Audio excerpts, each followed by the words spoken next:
GTA 5. I haven't played that in a while. A little bit stuttery.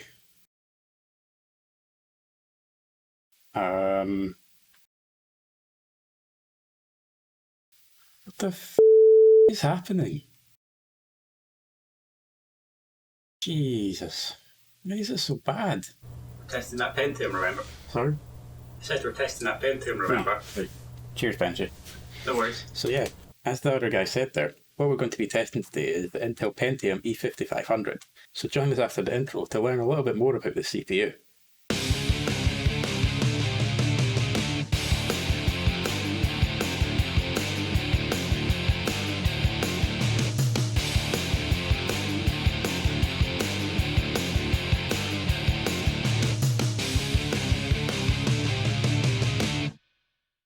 The 2.8 GHz dual-core Pentium E5500, which had its initial release over 10 years ago, was based on the Wolfdale FreeM architecture, the very same architecture that the Core 2 Duo E7000 series was based on, with the exception that 1 MB of the 3 MB of L2 cache is disabled, leaving 2 MB in total, shared between both cores, with 64 KB of L1 cache per core as well.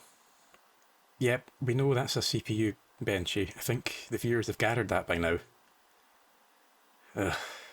Anyway, the E5500 also features 228 million transistors built on the 45nm fabrication process, and supports DDR1, 2 and 3 RAM. Now, Benchy, if you can stop messing about in editing and tell the viewers about the specs of the benchmark system, that'd be great. Cheers for that, Benchy. Right, so the rest of the system that we're going to be using to benchmark the Pentium E5500 with today features a Gigabyte GA EP45 DS3 motherboard, which my lovely assistant is gracefully showing off right now. Or should be if I manage to get the editing right, that is. But yeah, what we're also using with that is 8GB of DDR2 RAM at 800 MHz. And an MSI GTX 1080 Armor OC Edition graphics card. Cooling wise, we're also using a Phanteks TC14PE cooler. And for OS, we're using Windows 10 Pro 64-bit. How are you doing that? Magic, obviously. Go and get on with the benchmarks, please. I'll go get on with the benchmarks. Alright. Whatever you say.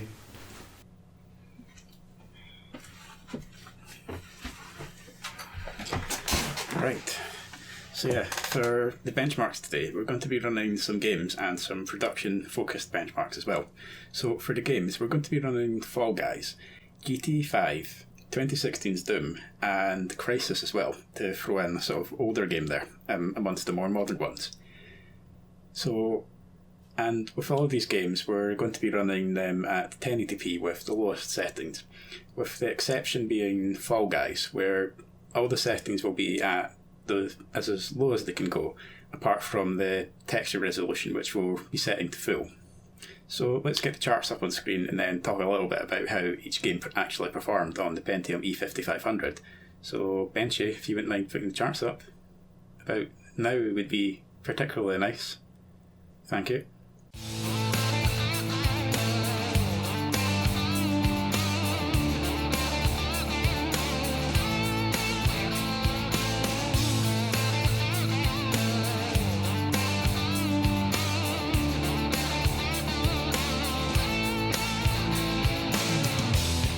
So as you saw, Fall Guys managed an average of 55.5 FPS, with a 1% and 0.1% low of 24.7 and 16.7 FPS.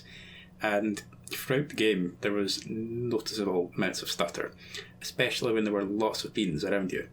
This improved massively with the overclock, which managed 59.1, 31.1 and 24.4 FPS for average, 1% and 0.1% low frame rates respectively. There was still some quite noticeable stutter at points, particularly in the perfect match round, where the micro stutter was pretty noticeable throughout the entire round. Overall though, performance had noticeably improved a fair bit, and despite the problems that still remained, it is still quite playable and enjoyable as well. Moving on to Crysis. The performance throughout the game, it was It was far better than you would expect given how notorious Crysis is for bad performance, or was, considering it's fairly easy to run nowadays. But throughout the benchmarks, Crysis on the E5500 was quite noticeably stuttery at various points, particularly when you're using the binoculars.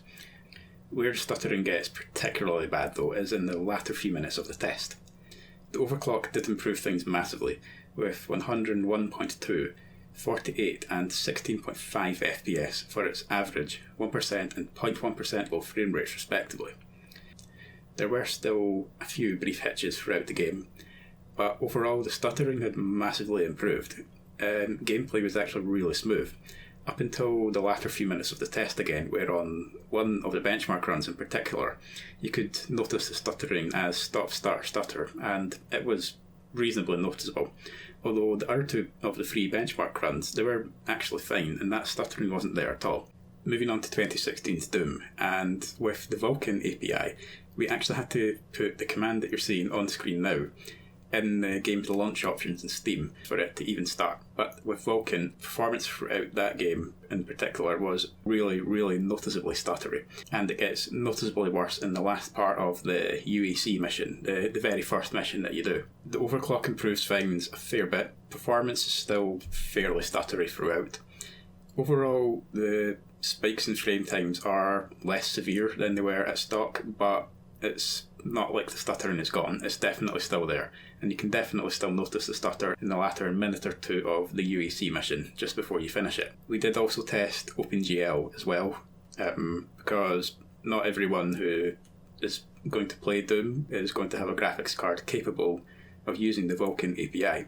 So we tested OpenGL as well, and performance in that, it was horrible, absolutely horrible. The stutter throughout that was really, truly terrible, and there was numerous very, very severe spikes in frame times of around 5.4 to 5.75 seconds, and that is basically the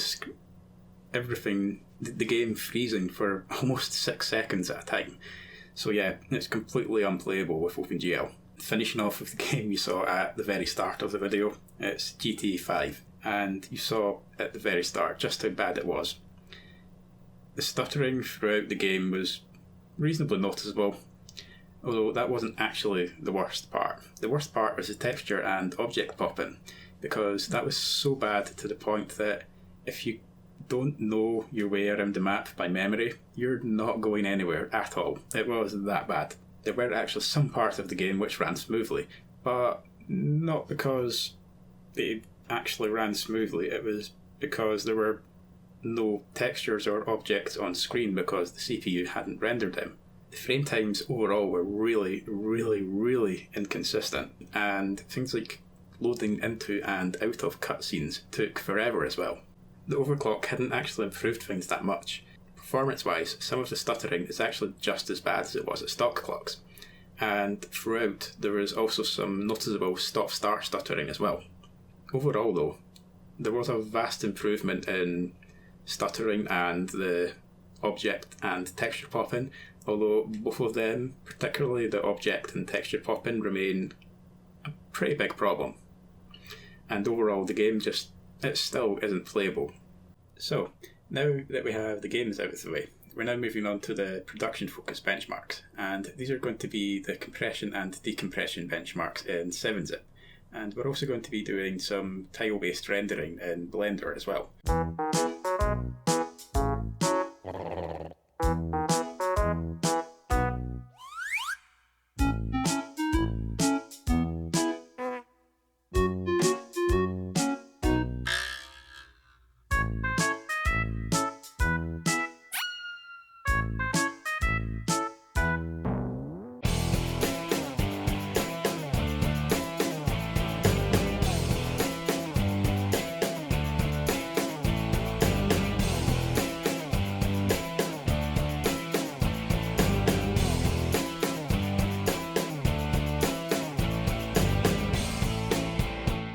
So, firing straight into 7-zip compression benchmark, the E5500 at stock clocks scored 4,657.33 MIPS, or millions of instructions per second, which puts it 10.94% up on the stock-clocked E4600, and also 5.81% down on the Pentium E6500K, which was a China-exclusive processor with an unlocked multiplier allowing for easier overclocking. The overclock on the E5500 pushes the score up to 6,078.33 MIPS, which is a 40.91% increase over stock clocks, which is a pretty substantial increase in score. Now this also puts it 12.93% up on the overclocked E6500K, which is nice considering that at stock clocks it was scoring less than the E6500K. And the overclocked E5500 score also puts it effectively equal to the stock-clocked Phenom 2 X2 550 Black Edition processor. And now on to the decompression side of the 7-zip benchmark. And at stock clocks, the E5500 managed 7,415 MIPS, which puts it 14.94% up on the E4600, which was at stock clocks as well. And this is also 5% down on the E6500K. Now, the overclock for the E5500 pushes the decompression score up to 10,106 MIPS, which is 28.42% over stock clocks, which shows that in decompression, an increase in frequency, at least for this particular processor, has less of an impact on score than the compression benchmark. And the overclocked E5500 is now effectively equal to the Phenom 2 X2 550 Black Edition CPU with a third core unlocked. Blender tile-based rendering is up next, and at stock, the E5500 managed to render the frame in 329.73 seconds, which is just under 5 minutes and 30 seconds, 16.94% up on the E4600 at stock clocks, and it is also 9.14% down on the stock clocked E6500K. The overclock, though, shows a reduction in time to render of 21.5% to 246.41 seconds, or 4 minutes 6.41 seconds. This is 2.46% up on the overclocked E6500K, which, while not much, is reasonably good considering that at stock clocks the E5500 was 9% down on the 6500K. And this reduction in time to render puts the E5500 only 3.8% down on the stock-clocked Phenom 2 X2 550 Black Edition processor. And before we move on to the power draw benchmarks, we're finishing off with handbrake transcoding. Now, as I mentioned before, we're using a different video file for the transcoding benchmarks now, which was the GTX 460 video that we uploaded to YouTube a while back. So there should be something up there for you if you want to have a look at that. Now, that is a 47.6 megabit per second file, and we're transcoding this down to the same resolution, 1080p 60 FPS, but to 20 megabits per second. And at stock clocks, the E5500 managed to transcode the file in a total of 116.6 minutes. Now, we don't have comparison CPUs just now, as this is a benchmark that we've only introduced for this particular video onwards. But yeah, with the overclock, the E5500 sees a reduction in time to transcode the file of 26.33% down to 85.9 minutes. So with that, we're going to pass you over to the other Benchy, who totally isn't also me, totally not, and not faked in any way whatsoever, to go through the power draw figures for this as well. I agree with Benchy, we're totally not the same person. Totally not the same person just changing t-shirts. Don't even look the slightest bit like each other. But yeah, we're finishing off with power draw at load and at idle. Now, the way we measure power draw, let me put my notes down because I totally don't need them because I can't remember the figures, is we use an actual physical clamp meter around the CPU power cables. And at the load, we're measuring power draw in the Blender rendering benchmark because that fully loads the CPU.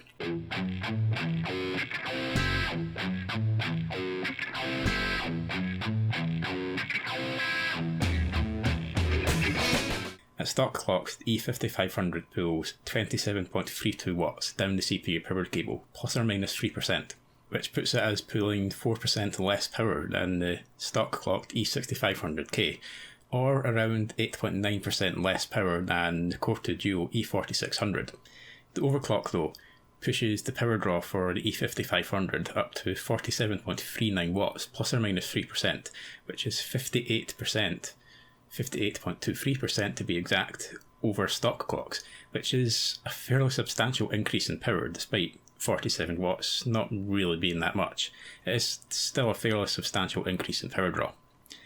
Now, this overclocked power draw puts it only 1.99% down on the overclocked E6500K.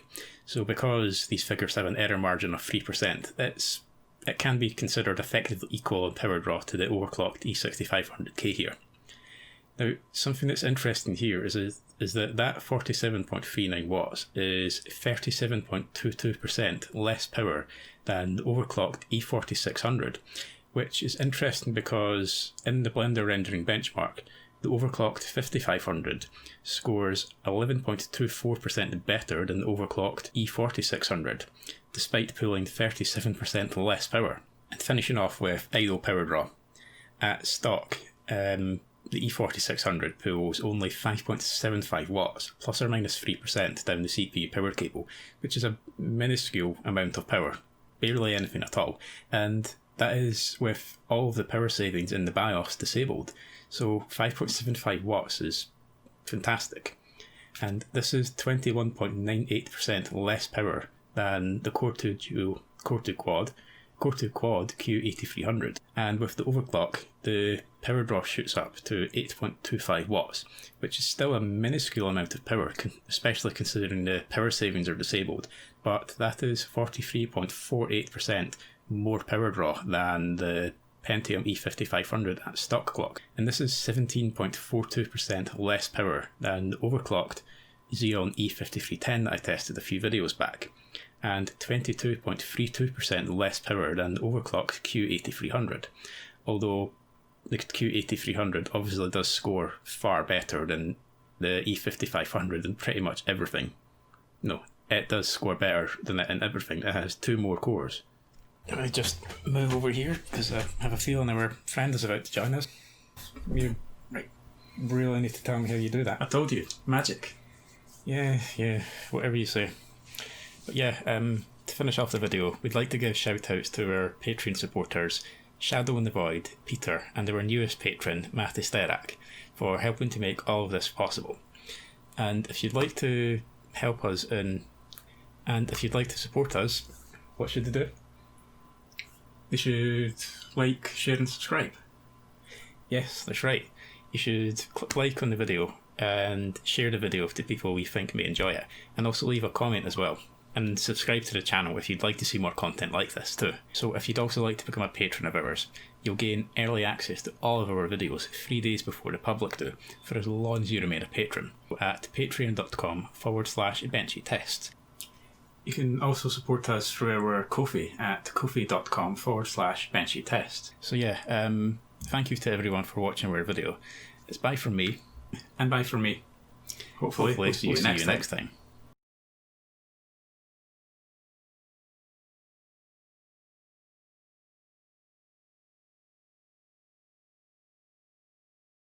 So join us after the intro, where we'll take you GT5 Doom at stock clocks that managed 34.4 and 15.6 FPS average for... Where the stuttering gets pretty bad though is in the latter few minutes of the test, and and some of the stutter is actually just as bad as it was at stock clocks. 1% and 0.1% low frame rate respectively. So, with the games out of the way, we're now moving on to something. And we're also going to be doing... which was a multiplier unlocked. China exclusive, say. We're finishing off with power draw here. In Blender, the idle power draw shoots up to 43.48% more power than the Core 2